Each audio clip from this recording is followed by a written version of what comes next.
Hey, welcome back to the About the Labor podcast here at VikingsTerritory.com. I am BJ Reidell, back here with my guy, Drew Mahowald, and today we're talking about the Vikings' impending matchup with the Green Bay Packers at US Bank Stadium. That game is scheduled to be played at noon on Sunday. Kind of surprised that it's not a 3 p.m. or 7 p.m. game given the nature of the matchup, but it is what it is. We get Troy Aikman, though. We get Troy Aikman and the number one crew. We don't get Joe Buck, though, because of the playoffs, unfortunately. Yeah, so that's a win or a loss, depending on your feelings on Joe Buck. It's a loss. I like Joe Buck. I'm okay with Joe Buck. He's, whatever. Anyways, so we'll be talking about the Green Bay Packers quite a bit this podcast, breaking them down, taking a look at guys like Aaron Rodgers, Aaron Jones, the new running back out of UTEP.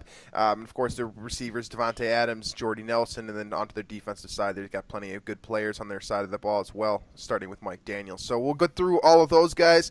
As usual, we'll start off with a little team history and a little bit of injury report action, and then that'll be just about that'll get us about through the show for the week. So starting off with a note from our sponsors per standard here. Black Stack Brewing, brand new brewery smack dab in the middle of Minneapolis and St. Paul with a wide range of clean and flavorful brews and a massive bright tap room perfect for intimate settings, all the way to special events. That's Black Stack Brewing, 755 North Pryor, just north of Menards off of University Avenue. Highly recommend checking that out.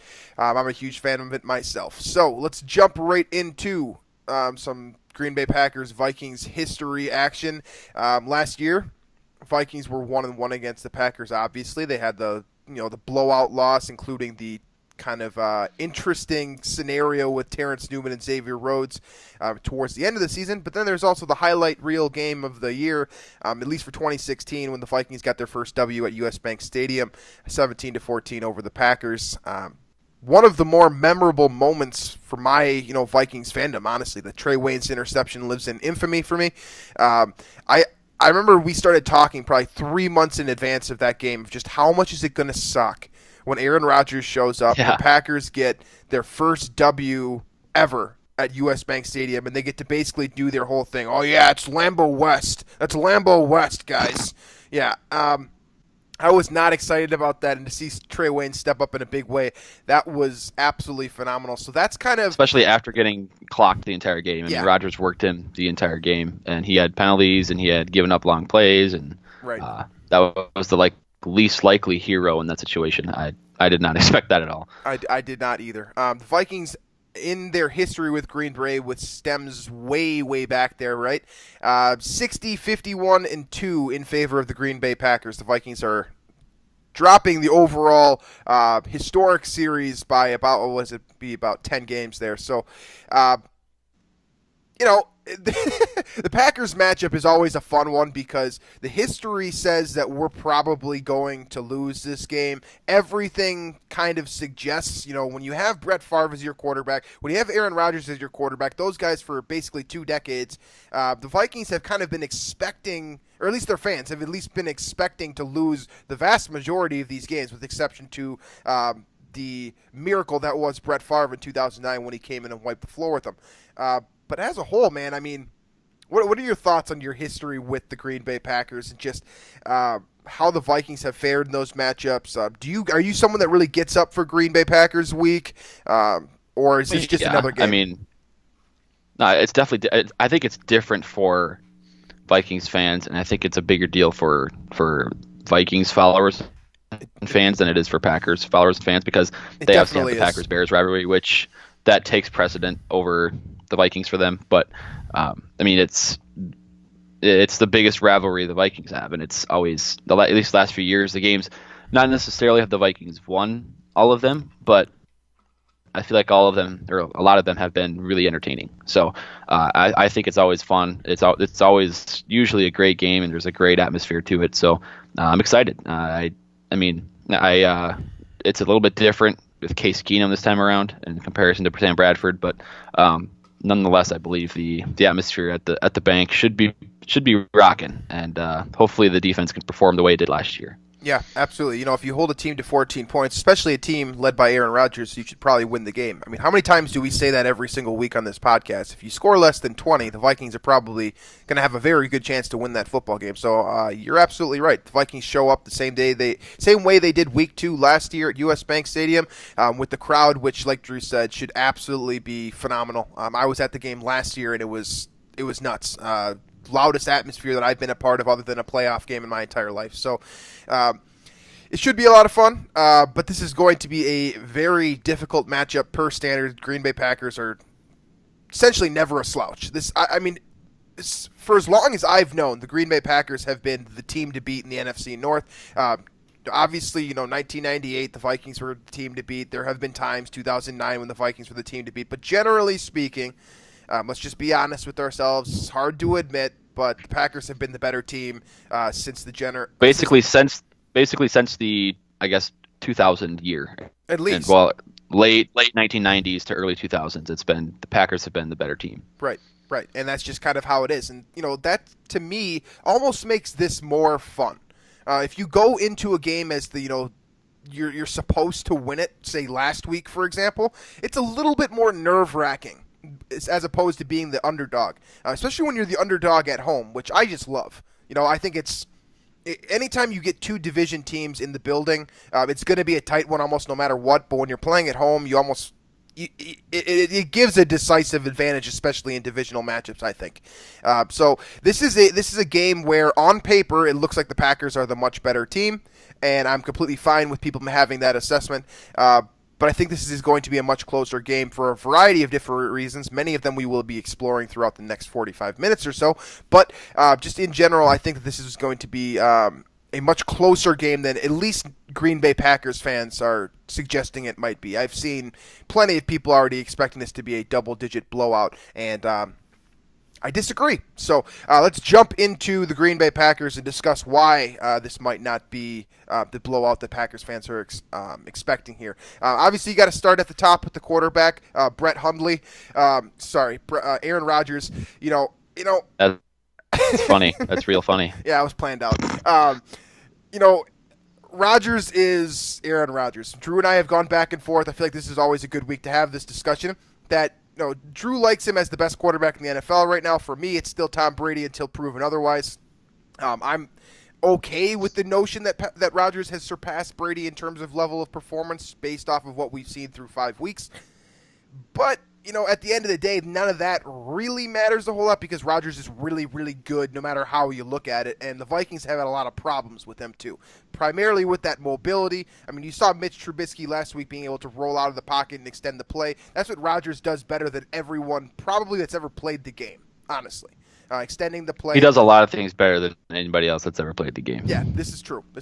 I'm not too purple to admit that. So, what do you think of Aaron Rodgers? What do you think of this matchup? And do you think that, looking at the Vikings defense versus, the skill set of Aaron Rodgers that we have became all too familiar with, do you think the Vikings defense has enough to contain, the word that we like to use with guys like Antonio Brown, Le'Veon Bell, other great players across the league, contain? That's the key word here. Can the Vikings contain Aaron Rodgers this Sunday?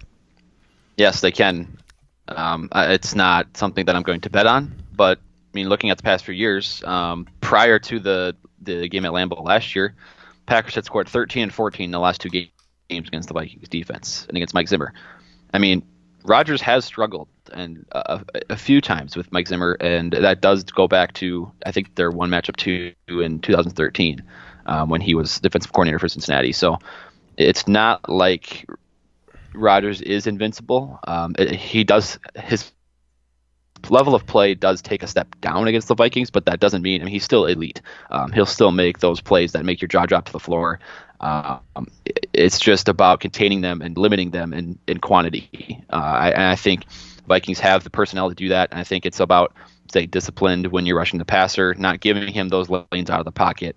And then if you're going to spy a guy, if it's going to be Anthony Barr spying, then I think you should lock in a man coverage and not that way. I feel like he would pick apart a zone that has an extra guy down spying on him. So I would expect the Vikings to go in man, kind of a cover one with a spy for a lot of the game. while the pass rush tries to contain him in the pocket and maybe get after him a little bit.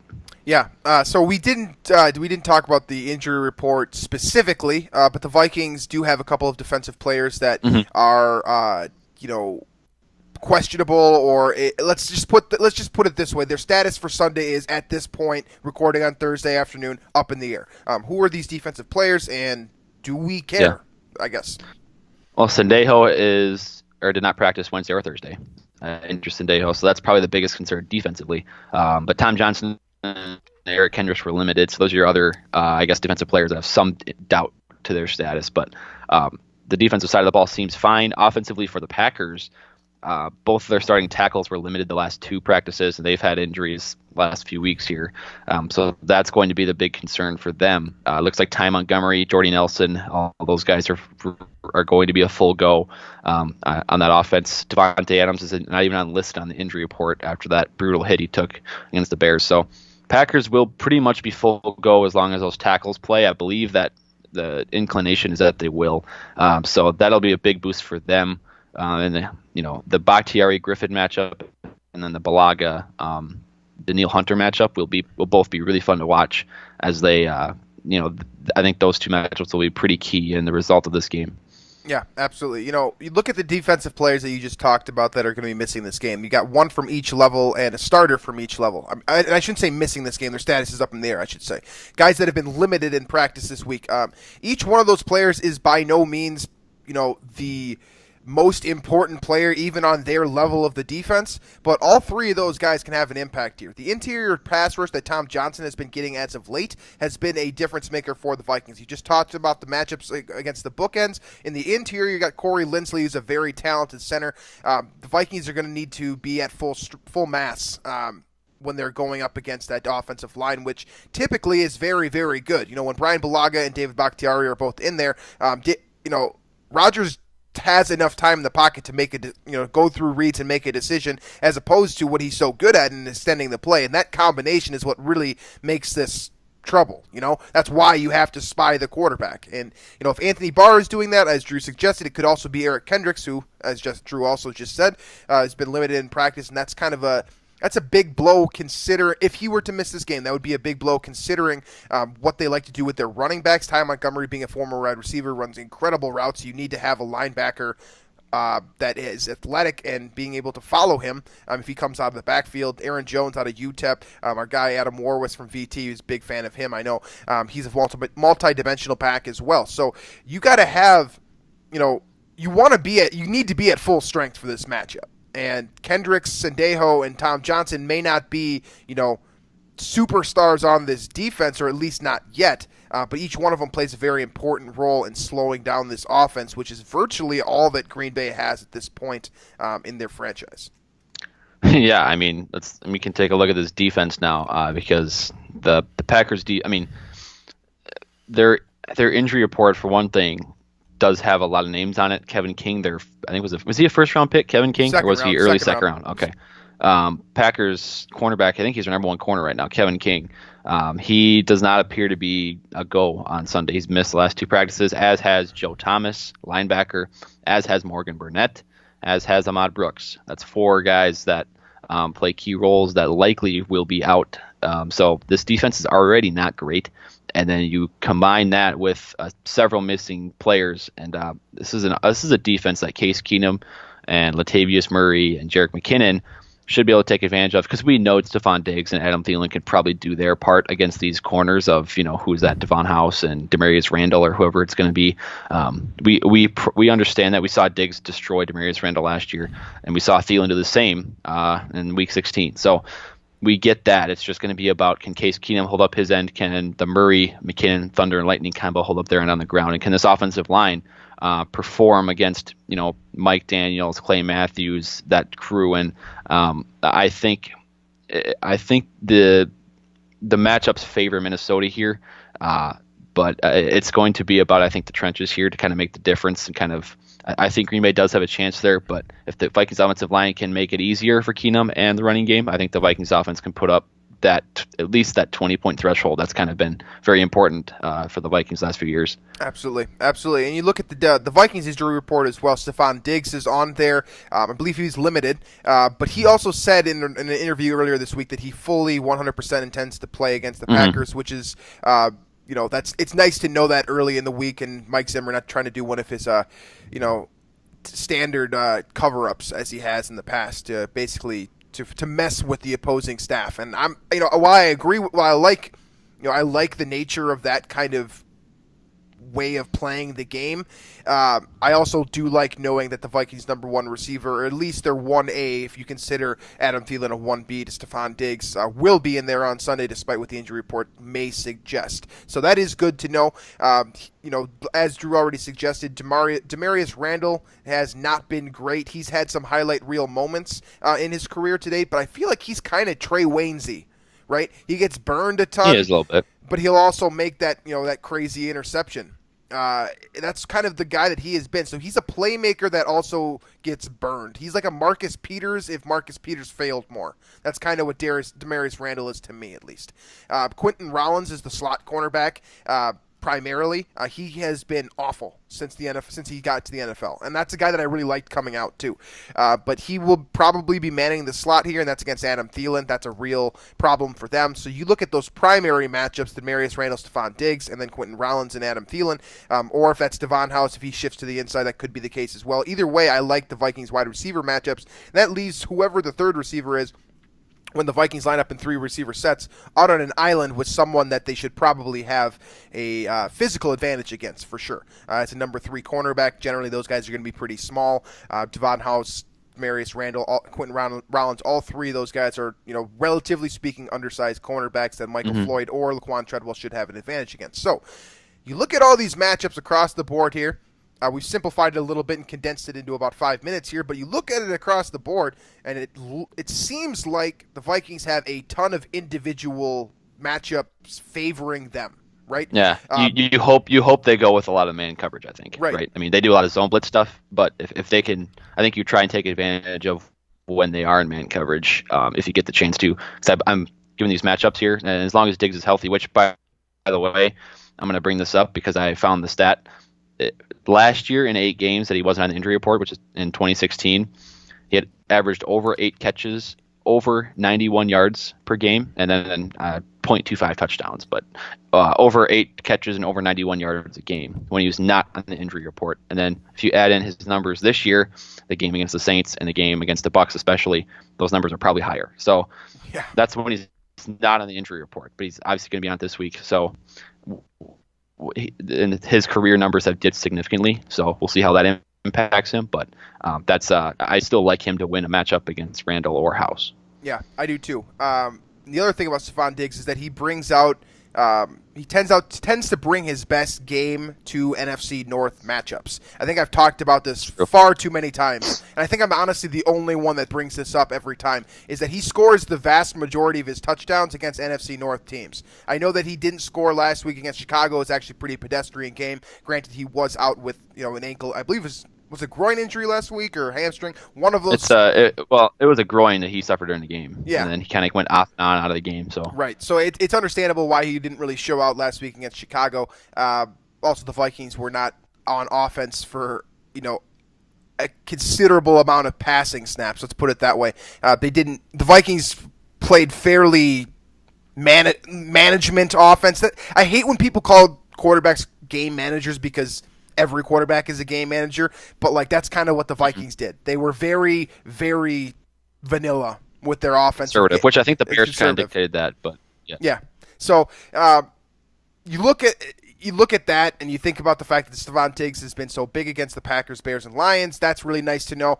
But here's the thing. So going back to what I was talking about before with the Vikings having winnable matchups across the board, I mean, you look at it piece by piece by piece, right? And I think Aaron Rodgers is really the only difference maker for the Packers. The matchup that truly only favors them is the fact that they have Aaron Rodgers. If you take Aaron Rodgers out of this game and put Brett Hundley in there, I mean, maybe Mike Daniels versus Pat Elflein is probably your only individual matchup. Well, any of those starting receivers against Trey Waynes is probably one. Okay, so 3 of them. 3 matchups out of a possible 22 on a given play.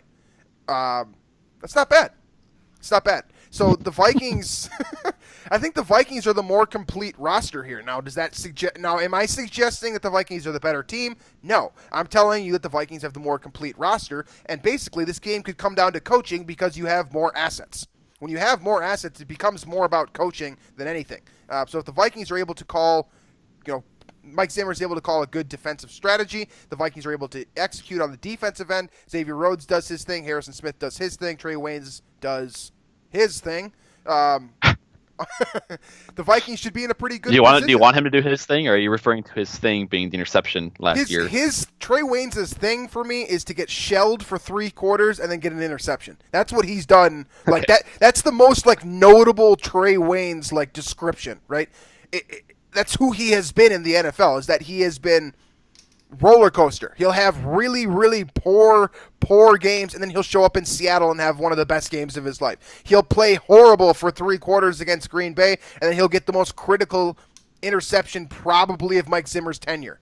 That's just who he has been. So if he shows up and does that type of thing again, you'll take that. You take that. So yeah, I guess. I mean, you look. The point that I'm trying to drive home here is that this Vikings team is good enough to beat Aaron Rodgers and the Packers if they get sufficient quarterback play and do what they are capable of doing defensively. This is a game the Vikings can absolutely win because they have more athletes. They're a more complete team. They got better defensive line play, better linebackers, healthier linebackers as well, better safety play. Their entire defense is virtually it's so much better than the Packers defense. Right. It's all about Aaron Rodgers. It's all about Aaron Rodgers. And if you could slow him down, just contain him. I mean, 225 yards and 2 touchdowns from Rodgers, you should be able to win this football game. I'm going to rebuttal that a little bit because I think the Packers, especially if they get their tackles back, I think their offense the pieces around him are performing a lot better now than they were last year. I think Devontae Adams has taken a step. Jordy Nelson's still Jordy Nelson, I think. They've brought in Martellus Bennett at tight end. While they've had some injuries at running back, Ty Montgomery likely will be back. And Aaron Jones, we saw last week, is clearly not a scrub. So I'm going to – nice little wheeze or whatever that was. We'll get that on air. I think this array of weapons he has is one of the better ones he's had in his career, or at least for a long time. So – I'm really scared of them performing well, and for one thing, I'm flat out scared of the back shoulder throw because you can't defend that. You can't exactly. Xavier Rhodes can't defend it if it's timed perfectly. He can't. Nobody can. So if it comes down to that at the end of the game, where it's Jordy or Adams against Rhodes or Waynes, whoever it is, with a perfectly timed back shoulder throw from Rodgers, I'm scared because that's what if they time that perfectly and execute it perfectly, there's not a defense that can stop it. So that scares me. That terrifies me. That's why I'll always pick the Packers in this matchup as long as Aaron Rodgers is the quarterback. And that's entirely fair. I think you're not alone in that regard, whether Vikings fans want to listen to that or not. It's kind of just the truth. It's Aaron Rodgers' NFC North division, and we're just living in it. Sorry. That's kind of how it is right now. Mike Zimmer said it perfectly. I hope this guy gets traded. That's the best way. That's the best way to defend Aaron Rodgers, is to not have to play him. Or to forfeit, like I said on Twitter today. I think somebody posted an article like, how do you stop or slow down Aaron Rodgers? And I was like, you forfeit, because you don't. If anything, you don't slow him down. I think you slow down the stuff around him, which will then kind of inhibit his ability to make the big play. Which, I mean, it does slow him down, but it's not slowing his performance down. It's slowing down things around him. So if you get a pass rush and your tackle or their offensive line gets beaten, you get a good jam at the line of scrimmage against Nelson Adams. You slow down the run game. Those things will impact his game. That's, I think, what the Vikings have to focus on, because Rodgers is going to be Rodgers. I think you just have to let the other things impact the game. Yeah, Rodgers is going to be Rodgers. So now how – okay, if we just established right there in the last 2 minutes or so here that you can't stop Rodgers. He's essentially had, 2 bad games in his career. If you actually look back game by game, actual pitiful games, 2 maybe – he's never bad. He has been contained by a number of different teams, the Vikings being one of them. but he's never bad. So how do you slow him down now? Now, in my opinion, this is going to get cliche per standard, but the best way to slow him down is to keep him off the field, first of all. I think Mike Zimmer says that once a year, right? That means running the ball effectively, moving the clock, getting first downs on third down situations, getting them off the field on third down, something the Vikings have been very good at this year. All of those little things. So discipline and execution. Now, is that not what every football game is basically boiled down to? Yeah, probably. Yeah, but there isn't a simple answer here. I have to be more broad because there isn't a simple answer for stopping Aaron Rodgers. He's too critically accurate downfield. He's too good at manipulating the pocket in front of him and just kind of sensing when the pressure is going to come. So it's not even always about, crashing the pocket in 3 seconds and getting the quarterback down, because he can move. And he's really good at – his awareness is something that I don't think it's talked about enough. His awareness in the pocket to just stand there and basically have – Well, can we talk about the awareness, too, of the hard count and then drawing offsides? By the way, talking to Everson Griffin here of getting people drawn offside and then launching a 50-yard pass when it doesn't essentially matter, but it still works out. Most of the time, it seems like. So that is one thing the Vikings have to do. You talked about discipline. This is you have to be the most disciplined. You have to be at your peak as far as discipline. Don't jump snaps. No free plays. I saw Eric Thompson from the Daily Norseman tweet this today. He's like, I just want Everson Griffin to jump offside on the first play of the game so he gets it out of the way, and it doesn't happen in a critical situation. Which, fine by me if that's what it takes. That works for me. He's basically been good for one jump every. I think he's got 3 this year, so 3 out of 5 games. And Robinson had the other one. Yeah, and Robinson had the other one. So, I said this on the roundtable too. You take what you give and you take with these Vikings defensive linemen, right? They're super aggressive. Mike Zimmer is all about aggressive football players. I think he says that, once a week in press conferences. You're going to get some false starts. Now, if you want to not get a false start this week, this is the week to do it, guys. This is the week to not jump off sides because, like Drew get off the field when you're substituting. Yes, that too. Make sure the 12-man penalties will kill you too. It's going to be very frustrating if you see a guy jogging off the field only to get a 12-man in the huddle penalty from Rodgers that turns into a 65-yard touchdown on Trey Waynes in the fourth quarter that gives the Packers a 2-score lead or something like that. Like that's just what we're used to, and I think it's better to be aware of this type of stuff heading into the matchup than denying it's realist, that it's real. Right. Denying that it's real is just, it's going to get you in trouble. And so this is a damn good quarterback, folks. I hate him as much as you do. I sincerely, this is all objective here. If this show was 60 minutes of me telling you, purple Kool-Aid, I'd be ragging on Rodgers. I can't stand him. He's smug. He's an asshole. He doesn't know his family. He does all of these stupid ass stuff off the field, but when he gets on the field, he is legend. Wait for it. Dairy. Absolutely. He is. Nice pun. Dairy, Wisconsin. I get it. Yeah. I'm playing that one out too. I'm just saying, guys. You can look at Aaron Rodgers and you can hate him, and as we all do. But honestly, to me, that's a form of respect. The fact that I hate him so much should tell you how great he really is. The fact that I lose sleep thinking about Aaron Rodgers, on those the stupid ass. You lose sleep? Yeah. not to say that I sleep much in the first place, but here this is what it comes down to. I don't know how to stop Aaron Rodgers. I don't. Most of the time we come into this week, and I've done enough film review where I can come into Friday's show, and I can basically say to you, all right, if you do these things right schematically, or if this works, if you're in man coverage on the outside and you're able to hold your blocks for 3 seconds for Sam Bradford or Case Keenum, whoever it is, you're probably going to win the football game.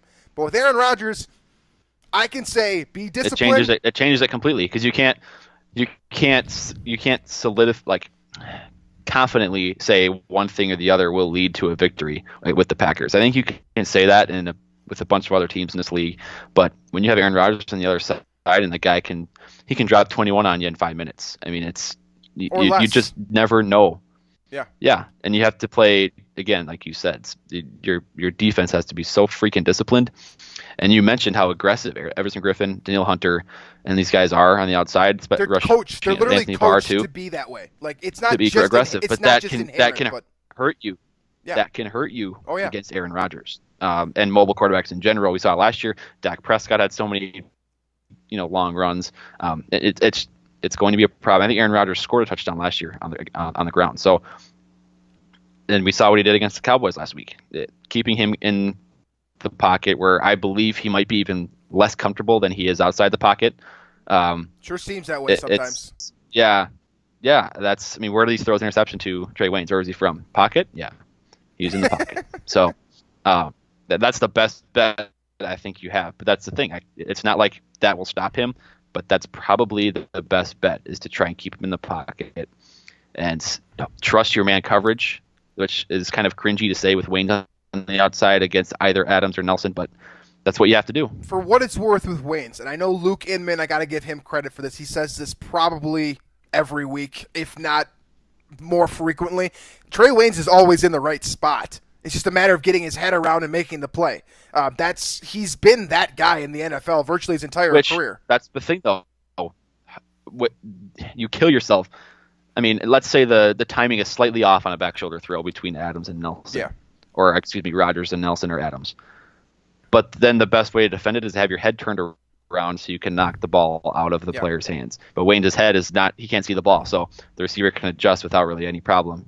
But he'll either get the ball or get help. So. The tight window has been the Achilles heel of Trey Waynes throughout his career. The tight window, executed pass has been the problem for Waynes, which makes it a bit ironic that his best play of his career came against one of the most critically accurate passers that we've ever seen. In Aaron Rodgers last year. This is one thing that I want to discuss before we jump into our picks in the Friday Frenzy for this week. Okay, so we've talked about how aggressiveness can get you in trouble. We also have talked about the idea that Mike Zimmer literally coaches aggressiveness. That's like part of his defensive mantra is being aggressive, man coverage, individual matchup winners, that kind of stuff. For me, aggressiveness is also it's going to get you killed against Aaron Rodgers if you screw it up. But it's also the only way to really get an edge on Aaron Rodgers is being aggressive, beating the snap count, beating him to being aware of what's going on. So you need that type of aggressive play. There needs to be a balance there, right? There needs to be some sort of balance. This isn't quantifiable, so I don't have a statistic or a sabermetric or whatever the hell it is for it. But if you can balance aggressiveness and discipline, that's going to give you the best chance to beat Aaron Rodgers on defense, in my opinion. And the Vikings have a very good mix of that, in my opinion. Harrison Smith is one of the very best at deciding when to be aggressive. That's a good definition of balancing those two things. Is Harrison Smith? I think and that's really what makes him, arguably the best safety in the NFL is because he's so good at knowing when to pass rush, when to drop back, whether it's schemed up or he has an option, that kind of stuff. He knows he picks his spots very well, and that's the type of thing that if Harrison Smith was coaching this week, he'd be teaching that to everyone because that's literally, to me, that's the difference with Aaron Rodgers is picking your spots, gambling. Yeah, that's a good. I like that phrase, picking your spot. Yeah. There will be times in the game when you get a chance to make a big play, and you have to make the play there because if you don't, for example, if Griffin gets a step on a spin move, on Bakhtiari or whoever that tackle is, if he gets a step and he has a chance to get Rodgers and he misses, then Rodgers will hypothetically have that whole left side of the field to get out of the pocket and make a play and throw it on field for 30 yards. Yeah. It's something like that, for example, that picking your spot, and when you do, you have to hit the mark or execute the play because Rodgers will make you pay.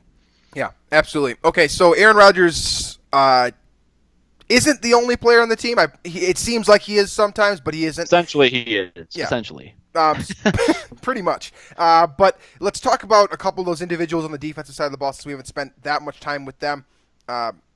Mike Daniels, I think, is one of the best defensive tackles in the NFL right now. I think he's arguably a top 3-ish, 3-4. I guess he would technically be a defensive end in their scheme.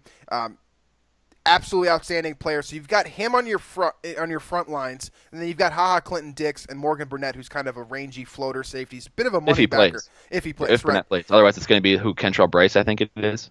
Right. Yeah. That's probably it. So you look at, and then Clay Matthews is the third guy in my opinion, who's kind of. I think he's washed. Some people think he isn't. I personally don't think he's got a whole lot left, and that's why their edge rushing proficiency has gone down over the last couple of years as he's kind of eroded as a player. But Mike Daniels and Clinton Dix, those are the two guys for me on defense that you got to keep an eye on because Daniels is a wrecking ball in the interior, and they could do it with a three-man pass rush because he's that good. And then you got Clinton Dix, who plays the field as well as anyone as a zone safety in the back end. So that's something for me with Case Keenum being a little bit inaccurate, especially when he's flustered. Clinton Dix is the type of guy that can make you pay in combination with a good pass rush from a guy like Mike Daniels. Right. Yeah. I mean, I think this group of there's a couple of guys that the Packers can trust to not make the play. One of them is Morgan Burnett, whom probably won't play. I really like their linebacker Blake Martinez. I think he's a second-year guy or a third-year guy. Third year, I think. Relatively young. He was really good last week, particularly. Mm-hmm. Yeah, really good against the run. So he'd be a guy to look at and see, who the Vikings assign and or I guess how they manage blocking him down the field. And obviously Mike Daniels would be the other one. So they kind of have one guy, I think, at all three levels. Mike Daniels, Martinez, and then Morgan Burnett if he plays. But if Morgan Burnett does not play, then you're thrown out there. I think it's either Kentrell Bryce or Josh Jones or one of those two guys kind of to combine there. They might be using Josh Jones in their dime/nickel deal where they kind of did Micah Hyde previously. Yeah. But regardless, I think outside of Daniels, these pass rushers are meh. I mean, Nick Perry's solid. I think Clay Matthews, does have kind of that over the hill type to him. I think he's actually done a lot better in run defense than I think he has rushing the passer, which is a little bit different for him.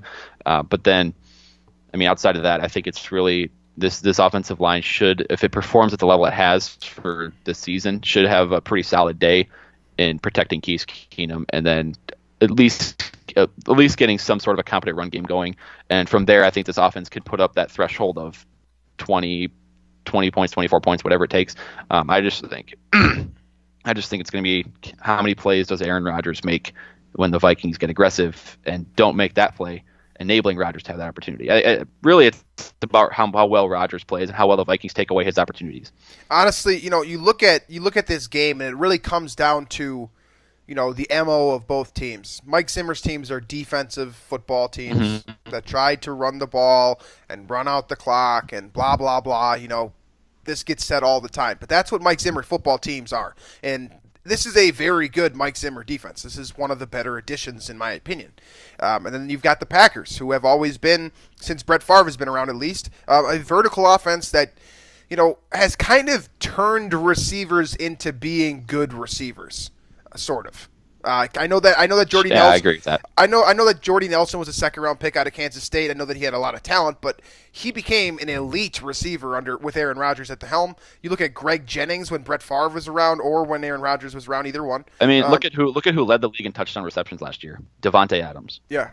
And then James, wasn't it James Jones like 3 years ago too when he was with the Packers? Yeah, James Jones. You look at these. Yeah, you look at these receivers, and they're fine. They're capable receivers, but Aaron Rodgers elevates them to elite level of play. So basically what this comes down to is elite quarterback versus elite defense. And that's what it's basically been for the Vikings and Packers, when they're good, with exception to that Dante Culpepper, Randy Moss team that was, air it out all day, every day.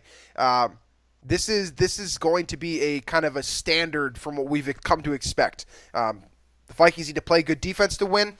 Aaron Rodgers needs to play good offense to win. It's really as simple as that. We could talk about this for another hour if we wanted to, but that's what it comes down to. Vikings play good defense and contain Aaron Rodgers, not let him get out of the pocket, not give him any free plays, or maybe only give him like one free play. They'll have a chance. They're going to have a chance to win this football game. So that's basically what it comes down to for me in this Vikings-Packers matchup. So from there, let's jump into a little Friday Frenzy action, then we'll finish up with our picks. Drew, what across the NFL right now is bothering you? Are you passionate about?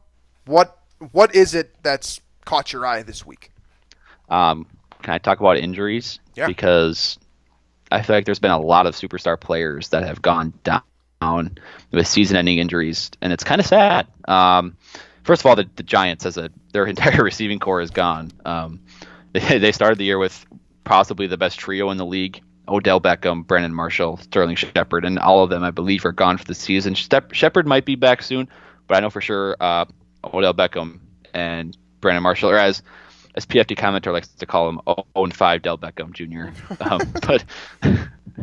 But then you had J.J. Watt went down, David Johnson, whom I picked number 2 overall in fantasy, which was a great selection, by the way. Yep. David Johnson went down. There's Marcus Mariota has been hurt, spent some time out. Derek Carr's been out. Yeah, there's a lot of injuries. But there's a lot of injuries taking away from the competitiveness of the game. But at the same time, I think it is bringing an extra level of parity to the game, because I think I've said this the last few times we've had the Friday Frenzy, where I feel like there's a lot more parity this year. The Patriots aren't as dominant. The Chiefs are kind of that dominant team, but I'm still not completely bought into them.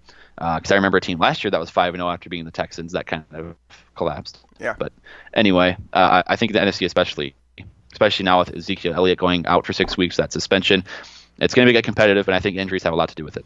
Yeah. It's interesting because that dynamic is strange to me. Okay, so is what's better for the NFL in terms of from a financial standpoint? Parity across the league, having 32 teams, probably having 20 of them being competitive teams that could potentially still make the postseason after getting through September, or that kind of is part of all these injuries, the parity that you're talking about. Or do you want all the superstars back and have 1 or 2 powerhouses that are virtually going to play in the Super Bowl or at least in their championship games? And makes a lot of teams like the Vikings, for example, who have lost their quarterback and their star running back, Dalvin Cook, who you failed to mention, by the way, when you're going through injuries. You missed Dalvin Cook. Yeah. It keeps it keeps the Vikings competitive. It keeps fans interested. So, boiling it down here, what's better for the league? Injuries and parity, or having all the superstars healthy, active, and, basically having Tom Brady and the Patriots atop the league? I don't know. I guess what's better for the league might be this protest thing. I feel like a lot of non-football fans are paying attention to football now. So I don't know. Maybe that's part of it too. I know that I've seen Darren Rovell tweet out that the ratings are up during games, but they're down for pregame shows and stuff or something like that, like the CBS and Fox pregame shows. But Darren Rovell's a nerd, so I wouldn't suggest following him or anything. But that's just. I don't know if it's what's better or worse. I'm not into that. I'm mostly into what the games are. But that's just my thing. I just think it's going to be a fun season down the stretch here because a lot of teams will have a chance to find a playoff spot in December. Yeah, absolutely. I think it's funny because we see the numbers go up and down based off of the Vikings' success, right? So, if for sure. When Dalvin Cook goes down, the reaction show plummets. Nobody wants to hear about that. When the Vikings lose to the Steelers in kind of horrific fashion, nobody wants to hear it. But when the Vikings squeak by the Bears, numbers are good. So I'm all for the league right now, and I'm also all for the Vikings continuing to win. If the Vikings keep winning, we're all for it because it helps us out. That's what we like. Yeah, that's what we want. Okay, so that's enough Friday Frenzy action. Let's get into our picks for the week here. I just want to go on record right now. We're now entering week 6. Don't listen to anything that I say during this segment. I am awful at picking matchups. I think we should just have. This segment should just be me making the picks, and then you just kind of commenting on there. It. Yeah. You just kind of existing over there. I think that's your kind of segment. Yeah, I went 6-8 last week. Drew went 11-3 for our cumulative records of 35-40. I'm not even 500, and Drew is at 47-28, which is pretty. That's actually over the threshold for a 2-1 edge. So I've got some work to do here. 12 games behind with about 11 weeks to go here, 12 weeks to go here. Starting off with this Philadelphia-Carolina game on Thursday. This looks like a hell of a game. It is on Thursday Night Football, but this looks like one heck of a game. Yeah, this will be a fun game. Cam Newton probably coming off of the best 2-game stretch of his entire career. And then you've got Carson Wentz who, He's lighting it up. You got to give him credit. He's looking pretty good. I mean, yeah, he's looking pretty good. His supporting cast is very good. So there's always kind of that dynamic of how much credit do you give Carson Wentz for this. But the guy's throwing some darts. So you got to give him credit. And I've kind of been one of those I've been reluctant to really give in to what Wentz is trying to sell. But he's doing really well right now. But that said, though, I'm picking Carolina in this game because Panthers are the home team. Cam Newton's hot, and he's my fantasy quarterback, and I need him to play well. Okay, so Carolina's going to win, that means, and I'm picking Philadelphia. So I'm wrong, but if you want to, go with me here, I'm picking Philadelphia for this reason, and that's because I think they're the better, more complete football team. I know that Lane Johnson is going to be out this week, and that Carson Wentz's numbers fall off a cliff. Numbers are dreadful when he's out of the game, so that's the point. Yeah, so I'm wrong, but I'm picking Philadelphia. Next one here, Green Bay and Minnesota. What you got? I have the Packers. I do too. I mean, we just did 40 minutes. What's the deficit? I'll say the Vikings lose 13-19. 19-13 Packers low scoring game? Yeah. And the Packers win. Okay. I'm going to say Green Bay 27, Minnesota 23. Okay. Moving on to the next one here, Miami at Atlanta. Jay Cutler and Matt Ryan, the cocaine game. Yeah, I guess. You just told the story of the game and why I'm picking the Falcons. Yeah. Jay Cutler versus Matt Ryan. That's all I need to be said. Yep, I'm right there with you. All right, we got Detroit at New Orleans in the next game here. Looks like a game that the Lions should probably come out with, but this is Drew Brees at home. What do you got? Yeah, I got the Saints home field advantage, taking over and defeating the Lions here. I am scared of the Lions secondary getting after Brees because he does kind of tend to make mistakes sometimes, but I think they have Willie Snead back too. I believe the Saints do. So I like the Saints to come out with a close win here. I'm taking Detroit, but I do really like Drew Brees at home. I'm buying into the Lions here. That's basically what I'm saying. Is I think the Lions are a good enough football team to beat this edition of the Saints team at their best, and that's with Drew Brees playing at the Superdome. So I've got Detroit. Next one here, New England at the New York Jets, who are somehow 3-2. What do you got? Yeah, both of these teams are 3-2. It's kind of weird, but I'm going with Patriots because they're the Patriots and they're the Jets. So yeah, same reason. One of these teams is probably just kind of sputtering, and one of them might have all of the wins they're going to have for the entire season. So I'm going to go with the Patriots. Next one here, San Francisco at Washington. Should be a fun one. Should be. I'm going Washington, but I don't really like the pick. But I feel like if it was in San Francisco, I'd go with the Niners, but I'm going Redskins. I like this matchup. I think it's a fun one because I think Brian Hoyer is always involved in shootouts. I don't know why.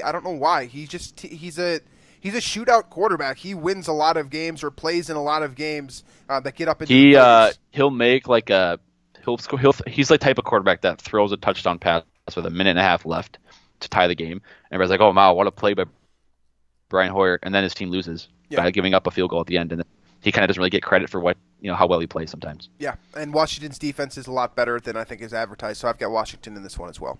Baltimore and Chicago. This one's being played in Baltimore. Who you got? Yeah, Baltimore. Enough said. Yeah. I think the Bears were really bad last week, and they're gonna. I mean, it's Mitch Trubisky against another tough defense. You got to go with the Ravens. Yeah, I'm going with the Ravens as well. I think Trubisky will continue to progress, but this game to me looks like a welcome to the NFL moment for him on paper. Playing on the road against a veteran Baltimore team that's well coached, I think Baltimore's got that one probably in pretty convincing fashion, in my opinion.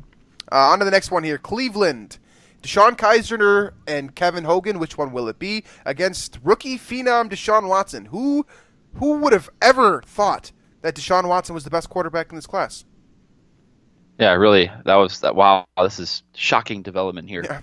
Yeah. I'm going Houston, despite the loss of J.J. Watt. It's the Browns.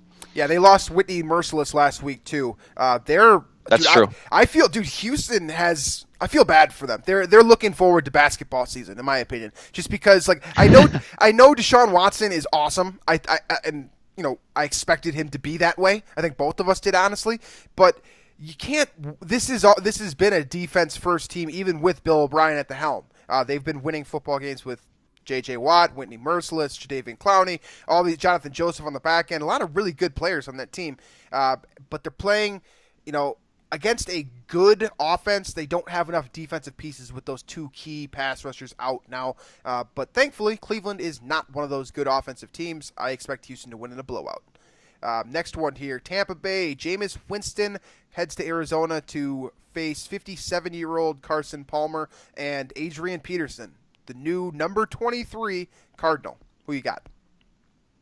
I'm taking Adrian Peterson and the Cardinals. I'm not really sure why.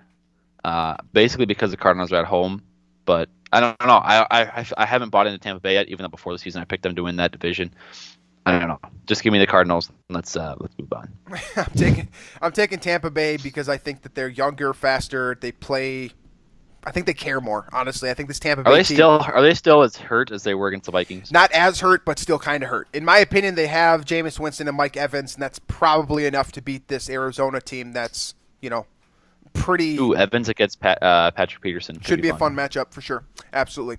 Next one here, Los Angeles Rams against the Jacksonville Jaguars. This is a fun one because I think that Jacksonville's defense is starting to find its groove.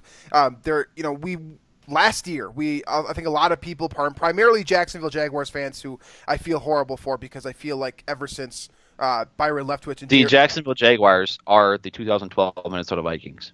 That's what they are. But we've thought. Am I wrong? No, you're not wrong. But we've thought they were going to be that for a really long time. They've been inching closer and closer to being a good defensive team with Blake Bortles at quarterback. And now, their defense is literally, it has gotten to the point where it's good enough to win with Blake Bortles throwing the ball 15 times for under 100 yards. So this should be a fun game against the defense in the Rams that we thought was going to be prolific. Hasn't looked that way. But Sean McVay has made that offense and Jared Goff look really good. Who you got in this matchup down in Duval? I got the Jags. I think they're really, the fact that they can win games with, 80 yards and an interception from Blake Bortles. I feel like it's going to be that type of game, and this defense hasn't shown too much against the run. So I think pounding Leonard Fournette is going to keep working. So I got the Jags, and I think this will be a really tough test for Jared Goff because that defense is really, it was good last year. I don't think people realized it, but now that they're winning games, I think people are starting to realize that this Jags defense does have a ton of talent. Yeah, I like the Jaguars too. I mean, I love Miles Jack. That's who I wanted instead of Laquan Treadwell with that pick. I love Jalen Ramsey. I thought that he was the number one player in that class. I love this Jaguars team, and I think in a couple of years they're going to finally get there. They need to find their quarterback still, so I kind of hope they lose some more games here so they can end up with one of those three, Josh Rosen, Sam Darnold, all those guys, Lamar Jackson, and then that Wyoming kid, Josh Allen, that everyone loves so much. I hope they end up with one of those quarterbacks because this is a team that can be very good at this point if they can hit on the quarterback pick. But for my money, I'm taking coaching and quarterback play. So I got the Los Angeles Rams going into Jacksonville, getting the W there. Next one here, Pittsburgh at Kansas City. Interesting matchup. I'm going with the Chiefs. I've said this every single show that the Steelers aren't that good. And the Chiefs are undefeated and looking like a dominant powerhouse every week. Chiefs. Chiefs are rolling. Pittsburgh was my Super Bowl pick. They're struggling. So nice. This is a fun one because Antonio Brown against Marcus Peters should be a good matchup. This is a tough defense for Ben Roethlisberger to get back in Ben Roethlisberger form, and it's interesting because I don't know if he wants to be here anymore. So this is an important game for Pittsburgh because if Ben Roethlisberger shows up and sucks again, I mean, those retirement thoughts are going to start creeping into his mind, and we might see Pittsburgh's whole season be derailed by this matchup. But at the same time, the 5-0 team last year that looked absolutely dominant and unstoppable completely fell apart in a fairly winnable matchup last year in their sixth game of the year. So maybe, but I'm taking Kansas City as well. On to the next one here, Los Angeles Chargers, San Diego, if you will, against the Oakland Raiders. Who you got? Got the Raiders, kind of half assuming Derek Carr returns, but even if he doesn't, Raiders are at home.